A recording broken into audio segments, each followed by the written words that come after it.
Neeraj, everyone was hopping कि आप gold के लिए जाएंगे और हालांकि आपके इंजरी कंसर्न्स थे बिफोर ओलंपिक गेम्स, लेकिन स्टिल सिल्वर आया है। तो आप अपनी तरफ से क्या मानते हैं कि चलो सिल्वर आया, I am content with that, या आपको भी लगता है कि नहीं, despite injury concerns I was a medal contender for gold as well?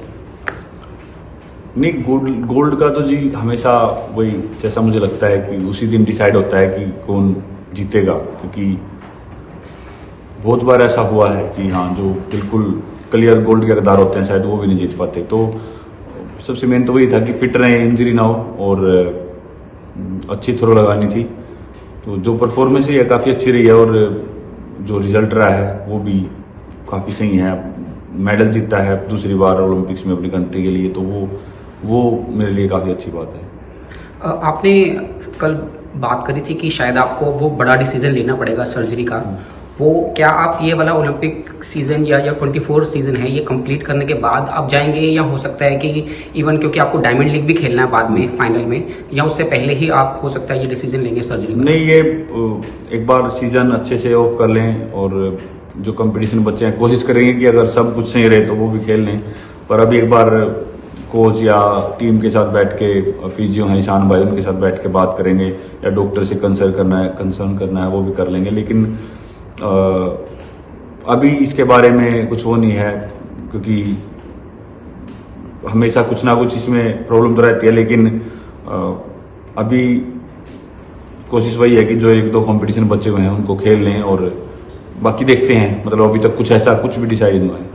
Neeraj, आप 2 टाइम ओलंपिक मेडलिस्ट हैं और इंडिया में केवल आप 3rd ही ऐसे एथलीट्स हैं जिन्होंने बैक टू बैक मेडल जीते हैं। सुशील कुमार, पीवी सिंधु, और उसके बाद आप। हालांकि मनु ने एक ही एडिशन में 2 मैच जीते हैं।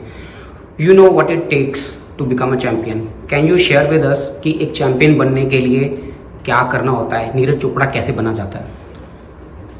सबसे पहले तो जी वही है कि एक तो ऑलरेडी काफ़ी टाइम हो गया है स्पोर्ट्स। मैंने 2011 में स्टार्ट किया था अपनी जर्नी की ट्रेनिंग और ऑलमोस्ट 14 साल के करीब हो गए हैं।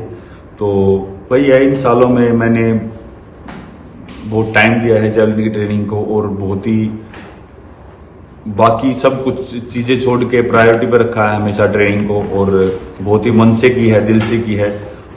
और जितने सालों तक ट्रेनिंग करते रहे, आगे बढ़ते रहे और कभी नेशनल लेवल पे पहुंच गए, उसके बाद फिर इंटरनेशनल लेवल पे आए, तो और बिलीव खुद पे बढ़ता चला गया और ज़्यादा ट्रेनिंग करने का मन किया कि हाँ अभी और अच्छा करना है।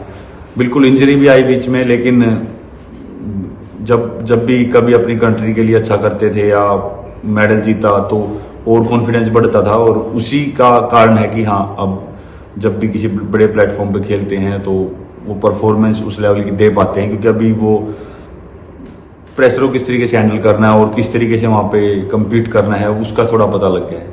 क्या चीज़ ऐसी है जो आप कह रहे हैं कि आपको छोड़नी पड़ी है? अगर आप इस तरह की हार्ड ट्रेनिंग में नहीं होते, आपके पास एक चॉइस होती कुछ चीज़ें करने की, तो वो क्या होती?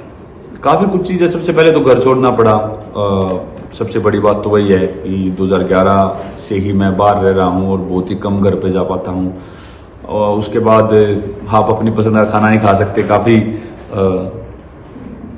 डाइट कंट्रोल रखनी पड़ती है और ट्रेनिंग और रिकवरी को बहुत ज़्यादा टाइम देना पड़ता है। ज़्यादा बाहर घूमना फिरना ये नहीं हो पाता। तो और ऐसा नहीं है कि मुझे ये चीज़ छोड़नी पड़ी है, मुझे जो भी मेरा रूटीन है मुझे वो बहुत ज़्यादा पसंद है और मैं उसको शायद जो नॉर्मल इंसान को कुछ घूमना फिरना पसंद है या पार्टी करना पसंद है, शायद मैं उतना ही पसंद मैं जैसा उनको वो पसंद है, मुझे अपनी ट्रेनिंग और जो अपना डेली रूटीन है वो पसंद है।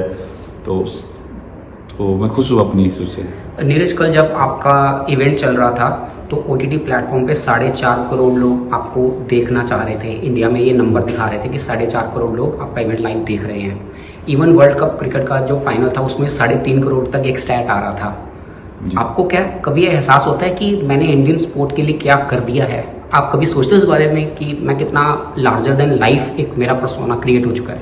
नहीं, बिल्कुल। जिस तरीके से बढ़ा है जेवलिन इंडिया में, तो वो देख के बहुत खुशी होती है। और मैं चाहता हूँ कि बिल्कुल जिस तरीके से लोग क्रिकेट को फॉलो करते हैं या कल ओलंपिक को फॉलो कर रहे थे, तो ऐसे ही हमारे बाकी सभी जो एथलीट हैं जो खेलते हैं उनको फॉलो करें और उसको डीपली समझे स्पोर्ट्स को, कि इस स्पोर्ट में क्या रूल्स होते हैं, कैसे चलता है। तो वो नॉलेज जब आएगी तब हमको अच्छे से पता लगेगा कि हाँ क्या रिक्वायरमेंट होती है स्पोर्ट्स में, कैसी ट्रेनिंग होती है और एथलीट की कितनी मेहनत लगती है। और हर इंसान को मैं ये बोलूँगा कि जो स्पोर्ट्स को देखते हैं या देखना पसंद करते हैं वो स्पोर्ट्स को अपनी पर्सनल लाइफ में भी जोड़ें। चाहे वो कोई भी काम करते हैं लेकिन दिन में वो एटलीस्ट 1 घंटा या 1.5 घंटा स्पोर्ट्स खेलें, कुछ ना कुछ उसमें जरूर दें और अपने बच्चों को भी करवाएं। क्योंकि अगर हमको इंडिया को एक स्पोर्टिंग नेशन बनाना है तो ये चेंजेस है जो हमको करने पड़ेंगे। बहुत ही पॉजिटिव इम्पैक्ट आया, क्योंकि जब हम खुद खेलेंगे हमको पता लगेगा कि कितनी मेहनत लगती है और क्या लगता है यहाँ तक पहुँचने में। और अगर उस दिन हम परफॉर्मेंस नहीं दे पाते हैं तो हमको कैसा फील होता है या खिलाड़ियों को कैसा फील होता है और हमको कैसा बर्ताव करना चाहिए। तो ये चीज़ें अगर ये चेंजेस आएंगे तो बहुत अच्छा रहेगा हमारी कंट्री में। नीरज, मैं ये पूछना चाह रहा था कि ये जो इतना इम्पैक्ट हुआ कि आपको 4.5 करोड़ लोग रात को 12:30 बजे उठ करके देखना चाह रहे हैं, आपको ये एहसास होता है कि मैंने इंडियन स्पोर्ट के लिए क्या कर दिया है कि इतना एक रिवोल्यूशन आया है? नहीं, वो तो मैंने आपको बताया कि हाँ जेवलिन की अगर हम बात करें तो जेवलिन का इतना वो नहीं था, लेकिन हाँ खासकर टोक्यो के बाद से ये काफ़ी चीज़ बढ़ी है और लोग देख रहे हैं। मुझे लगता है कि हॉकी मैच भी काफ़ी लोगों ने देखा और जेवलिन को भी काफ़ी लोग देख रहे थे। और ये चेंज खासकर टोक्यो ओलंपिक्स के बाद आए हैं जेवलिन में कि हाँ इतना अवेयर हुए हैं लोग। अगर आप ये वीडियो YouTube पर देख रहे हैं तो हमारे चैनल को सब्सक्राइब करें और बेल आइकन को दबाना ना भूलें। अगर आप Facebook पर ये वीडियो देख रहे हैं तो हमारे पेज को लाइक करें।